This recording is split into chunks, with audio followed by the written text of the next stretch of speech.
Vincent Marty, je suis directeur produit et stratégique chez Live Beyond Studio, un studio de développement de jeux vidéo qui fait partie du groupe Animoca Brands.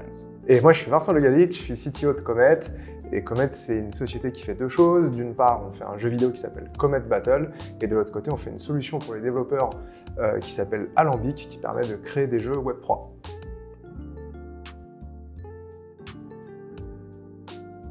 C'est de proposer une nouvelle couche à la vie digitale de ses utilisateurs, partant du principe que la vie digitale est là pour enrichir la vie physique. Et Live Beyond, on crée un univers basé sur une fiction, donc un monde vivant avec des histoires, dont la première brique que l'on développe est un jeu vidéo, un MMORPG, qui se passe dans un univers science-fiction, sur une planète qui s'appelle Dolos.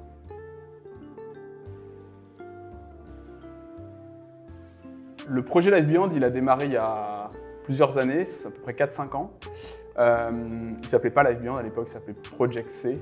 On était à l'époque déjà, on était déjà issus du monde du AAA traditionnel, mais on avait déjà inclus dans la vision créative du jeu des éléments qu'aujourd'hui on retrouve dans la philosophie Web3. On avait déjà dans la vision créative du jeu à l'époque ce qu'on appelle le true ownership, donc la véritable possession par les joueurs de leurs assets et des rewards qu'ils peuvent collecter à travers le jeu. On avait déjà la notion de player-driven economy, donc l'économie du jeu qui était drivée par les joueurs, pour les joueurs plutôt que par les développeurs. Et on avait la notion d'UGC, la notion finalement qui se rattache à la composabilité du contenu. Et tout ça, on l'avait développé on le pensait sur une couche Web 2, avec des solutions très centralisées. Et au cours de nos différents échanges avec des advisors, avec des rencontres qu'on a pu faire, notamment avec Sébastien Borgé, le cofondateur de Sandbox, on s'est rendu compte que tous ces piliers-là, c'était des piliers Web 3 et que le Web 3 apportait aussi des solutions techniques à ça, à travers la blockchain, à travers les smart contracts, à travers tous ces éléments-là. Et on s'est dit que finalement, c'était plus intelligent, plus intéressant pour nous de positionner le jeu dans l'univers Web3 pour bénéficier de tous ces éléments-là. Et c'est le pivot qu'on a fait finalement en fin 2020, début 2021, j'ai envie de dire.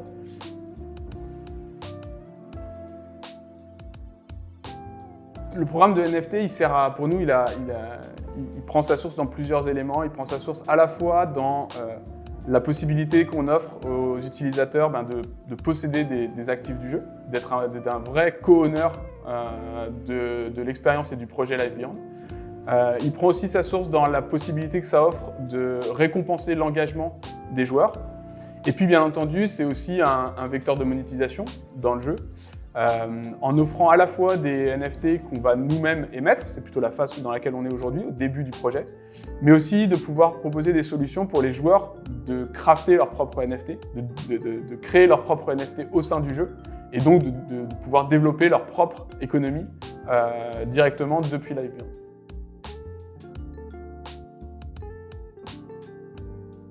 Ils sont venus avec une idée un peu avec la culture de ce qu'on peut faire en targeting dans le Web 2, avec des outils comme Analytics, ce genre de choses. Ouais. Et donc on s'est retrouvé à essayer d'implémenter, et très vite on a atteint les limites de ce qu'on pouvait faire sur la blockchain, et c'était du coup un challenge technique. Et nous, chez Comet, quand c'est on-chain, les challenges techniques, c'est vraiment ce qu'on adore faire. Et donc on a dû targeter une audience, faire le airdrop, et ensuite dire aux gens, si vous avez ce NFT-là, vous rentrez dans un processus de gamification. Et aujourd'hui, il y a une forme de standardisation de comment on fait des NFT.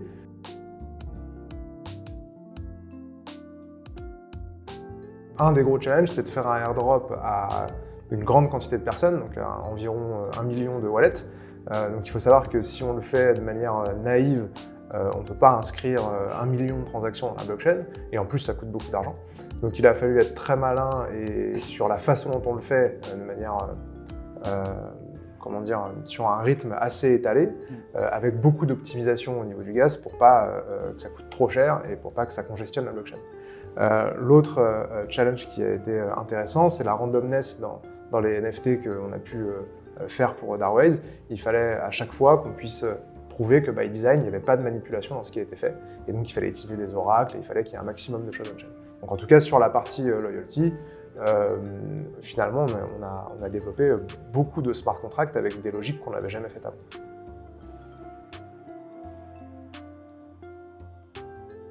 On a été très naïf, d'une manière globale, sur le comportement de l'audience à laquelle on parlait.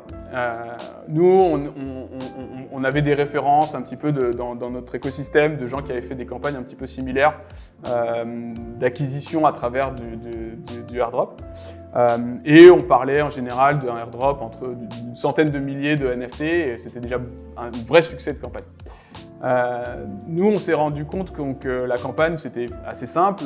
On avait développé un front-end, un site web. Il suffisait de venir s'inscrire pendant une période d'éligibilité, de créer son compte, déposer son adresse wallet pour être éligible à l'airdrop. On s'est retrouvé avec plus de 7 millions d'adresses. Bien entendu, on a subi le botting à fond, on a subi les exploits de plein de choses, on n'avait pas mis les barrières de sécurité, on en a même enlevé à un moment donné en disant non, il faut être plus permissif, le but c'est d'aller en chercher un maximum. Donc, bref, on a même changé un petit peu ça. On s'est retrouvé avec 7 millions d'adresses. Bon, bien entendu, quand on a commencé à parler de ces chiffres avec Vincent, il est devenu tout rouge, il est tombé de sa chaise. Et donc, on a dû faire un travail à la fois, nous, en amont, d'essayer de remettre un petit peu des barrières, mais aussi de trier. D'essayer d'identifier qu'est-ce qui était de l'abus, qu'est-ce qui était des bots, qu'est-ce qui était des utilisateurs un petit peu non légitimes. Et c'est pour ça qu'on est passé de 7 millions à 1 million, mais même dans ces 1 million, on savait pertinemment qu'on en avait laissé passer, mais qu'on n'avait pas moyen de les identifier. Et donc on ne voulait pas pénaliser, c'était notre première campagne, c'était notre premier drop, c'était un peu notre arrivée sur le Web3, on ne voulait pas pénaliser une audience. Donc on est parti là-dessus. Et après on s'est confronté, on a amené ça chez Vincent, on a dit voilà, on a 1 million d'adresses, comment on fait ? Le changement de paradigme du Web3, c'est que les gens peuvent créer des infinités de wallets, et c'est très facile à faire. Et aujourd'hui, on veut à la fois préserver l'anonymat des utilisateurs, mais on voudrait qu'ils puissent prouver que c'est des humains. Ouais. C'est très difficile à faire. C'est paradoxal. Et c'est pour ça que nous, par exemple, aujourd'hui, on a un produit qui s'appelle Boiler, qui permet de faire plein de choses sur Discord, parce qu'on se rend compte qu'on veut qualifier les gens et s'assurer que c'est des gens qui sont vraiment engagés. Ouais. Et ça, il y a un an, malheureusement, c'était pas encore une évidence. Exactement. Et donc, on a subi tout ça, très naïvement. Et même, finalement, ça nous a permis, même dans le travail qu'on faisait avec Comet sur les drops suivants, c'est-à-dire sur le design des drops suivants, qu'on avait imaginé un petit peu dans la continuité, de repenser ce design-là, d'ajouter des couches un petit peu de sécurité avec du server-side signing, avec plein de choses qui devaient nous permettre un petit peu de rationaliser cette première expérience et d'en faire quelque chose d'encore plus, on va dire, intéressant et avec une valeur plus intéressante pour les véritables utilisateurs.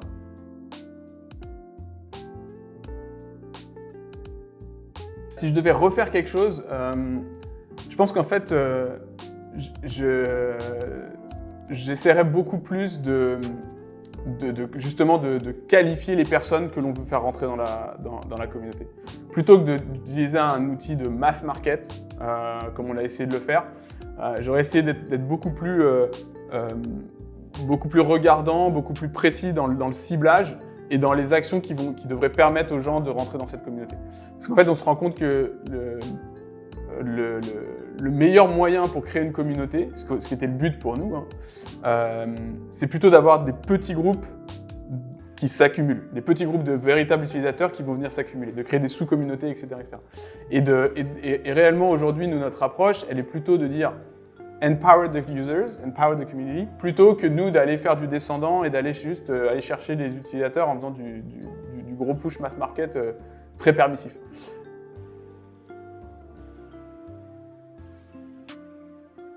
Alors déjà, on a écrit beaucoup de code custom et on a pris ça comme d'habitude pour un challenge technique. Et en fait, les recommandations qu'on aurait dû faire, c'est exactement ce que tu dis, de simplifier et de ne pas essayer de faire de la quantité, mais faire de la qualité. Mais c'est vrai que quand tu es quelqu'un de technique et qu'on l'a fait aussi pour Lacoste, notamment des gros airdrops sur le mainnet et tout, il y a un challenge technique qui est quand même intéressant. Mais c'est vrai que d'un point de vue recommandation technique, c'est pas ce qu'il faut faire.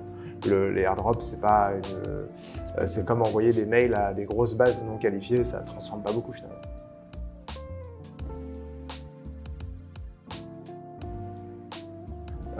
Aujourd'hui, quand on écrit du code Solidity, on prend de grands risques, il faut le faire auditer, il y a de la valeur qui transite, et c'est un petit peu comme si vous demandiez à un développeur d'écrire un protocole bancaire en une semaine. Ça ne fonctionne pas. Et ça fonctionne encore moins pour des opérations marketing qui vont avoir une durée de vie très courte. Ça coûte très cher, c'est vraiment un boulot d'expert, et en fait, faire des outils et vraiment essayer de créer des standards et des API pour que des boîtes comme Darways n'aient pas à écrire du code custom me semble aujourd'hui être une évidence.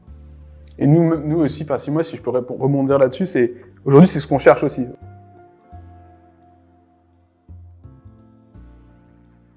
Oui, ça c'est très bien. Nous, la collaboration aussi, s'est très bien passée. On a vraiment réussi à monter en compétences. On a trouvé un partenaire qui a réussi à amener finalement l'expérience en termes à la fois technique, ça c'était évident, mais aussi en termes de recommandations de design.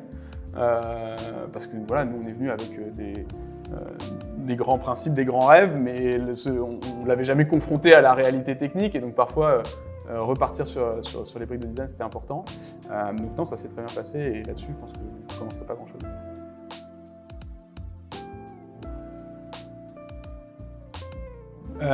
Moi je dirais simplifier. Ça, c'est la première chose. La deuxième, c'est aussi, alors ça, c'est moins technique, mais c'est plus marketing, c'est penser votre plan depuis ce que j'appelle appeler le pré-marketing, c'est-à-dire avant le début de la campagne, pendant la campagne et après la campagne. En fait, ce qu'on s'est rendu compte aussi qu'on avait raté, et ça c'est complètement indépendant du travail qu'on avait fait avec Comet, c'est une fois que le drop est arrivé, nous on est passé à autre chose. Et en fait, dans le Web3, c'est justement que là les choses commencent. C'est parce que c'est là où tu commences à avoir ta communauté, où les gens ont des attentes par rapport au fait qu'ils possèdent un NFT, un asset de ton projet, des attentes par rapport au fait qu'ils aient un statut social dans la communauté. Et donc, il y a tout un travail de maintien, d'engagement, de continuité à faire qu'on n'avait pas forcément bien calibré. Et donc, moi, le conseil, c'est simplifier et penser votre campagne sur... c'est pas jusqu'au moment du drop ou jusqu'au moment du mint, le moment du mint, c'est le début de la suite. Voilà. Mais si je dois en choisir un, c'est de finalement passer plus de temps à réfléchir pourquoi on va sur cette technologie. Parce que quand, comme Darways, vous faites le choix d'aller faire du Web3, il faut exploiter la transparence, exploiter l'ownability, toutes les caractéristiques offertes par ces technologies. Et finalement, on croise beaucoup de projets qui se perdent dans la technique et qui finalement refont des choses qui existent. Et c'est le sens aujourd'hui de ce qu'on crée avec Alambic, c'est de dire sur des gens talentueux, par exemple dans le domaine du jeu vidéo, on voudrait qu'ils passent du temps sur leur projet et pas du temps sur régler des problèmes Web3. Et donc, mon conseil, ça serait de focus sur le projet et pas sur la technique et pas sur le Web3. Et si je dois faire un parallèle, c'est quand je fais un site e-commerce, j'utilise Stripe pour le paiement et je redéveloppe pas un système de paiement from scratch. Et ma vision, c'est que j'aimerais que le Web3 soit un peu comme intégrer un système de paiement dans un site e-commerce, que ça prenne quelques jours et que ce soit pas finalement le cœur du budget, des ressources et de toute la réflexion. Je rejoins. C'est pour ça que nous, on était très contents de travailler avec Comet, c'est que finalement, on avait un peu cette solution à notre disposition et on n'a pas eu besoin de monter cette compétence en interne complètement. Donc, c'est sûr que avoir des briques de solutions déjà packagées et les utiliser surtout si elles sont relativement simples, à mon avis, c'est la bonne approche.